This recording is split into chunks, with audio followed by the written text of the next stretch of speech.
এই বউয়ে জামাইয়ের নুনু কেটে নিচ্ছে। এখন রাজ্যের যে হাল, এই নুনু কেটে নিলে যাবে কেমনে দিনকাল।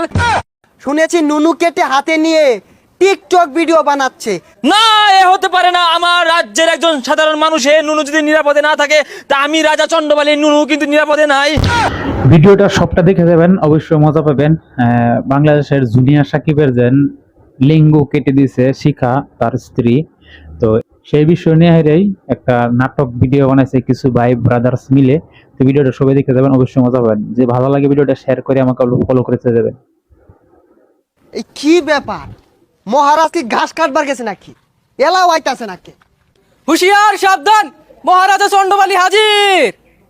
কই গো, একটু হুনে যাও, কি হয়েছে তোমার, কেন করো না রাও? কই গো, একটু হুনে যাও। খামোশ! কুল কুল ঠান্ডা মহারাজ। এই মহারাজ চন্ডবালী এত রেগে গেলে তো হবে না, রাজ্য চলবে না তো। খামোশ! 1.5 টাকার মন্ত্রী, আমার রাজ্য কিভাবে চালাবো এটা তোর বলতে হবে না।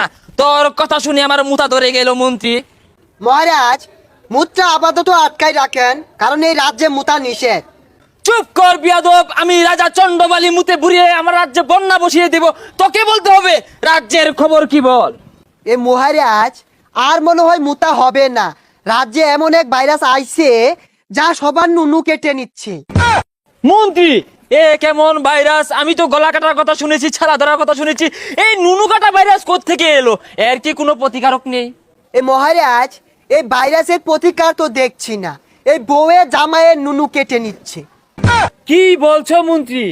শুধু তাই নয় মহারাজ, শুনেছি নুনু কেটে হাতে নিয়ে টিকটক ভিডিও বানাচ্ছে ভাইরাল হওয়ার জন্য। না, এ হতে পারে না। আমার রাজ্যের একজন সাধারণ মানুষের নুনু যদি নিরাপদে না থাকে, তা আমি রাজা চন্ডবালীর নুনু কিন্তু নিরাপদে নাই। আমি দেখলাম রানী হাতে একটা ছুরি নিয়ে কি জানি করার চেষ্টা করছে, আমার তো সন্দেহ হচ্ছে মন্ত্রী। না মহারাজ, রানীমা তো দেখলাম আপেল কাটার জন্য ছুরি নিয়ে ঘুরছে। না না মন্ত্রী, আমি বিশ্বাস করি না। রানীমা আপেল কাটতে ছুরি হাতে নেই নাই। তোমার রানীমা কিন্তু খুব রাগী। আমার সন্দেহ হচ্ছে নুনু কাটার ষড়যন্ত্র চলছে। সিপাহী, আদেশ করুন মহারাজ। এই তোমাদের নুনুর কি হাল? আপাতত ঠিক আছে মহারাজ, আপনার এই কথা শোনার পরে আমাদেরও ভয় হচ্ছে মহারাজ।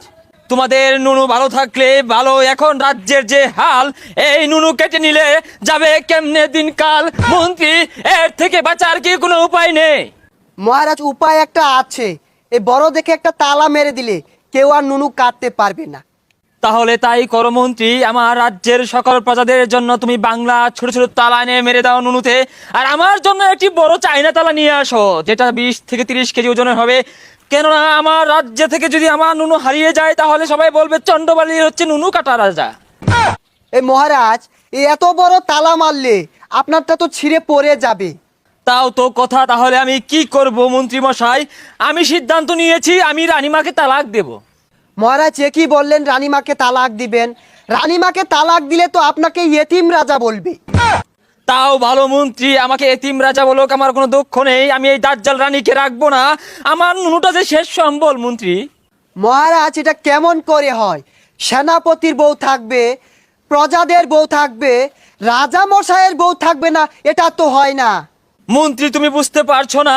বউ থাকার থেকে জরুরি হচ্ছে নুনু থাকা। আমার রাজ্যে ঢাক ঢোল পিটিয়ে তুমি ঘোষণা করে দাও, এই চন্ডবালীর রাজ্যে কারোরই বউ থাকবে না।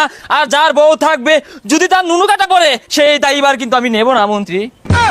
ঠিক আছে মহারাজ। এই সিপাহী, সারা রাজ্যে ডেরা পিটিয়ে দাও, কারো বউ থাকা যাবে না। এই চন্ডবালীর রাজ্যে এই প্রতিবন্ধী বিছুনলাকে কে রেখেছে?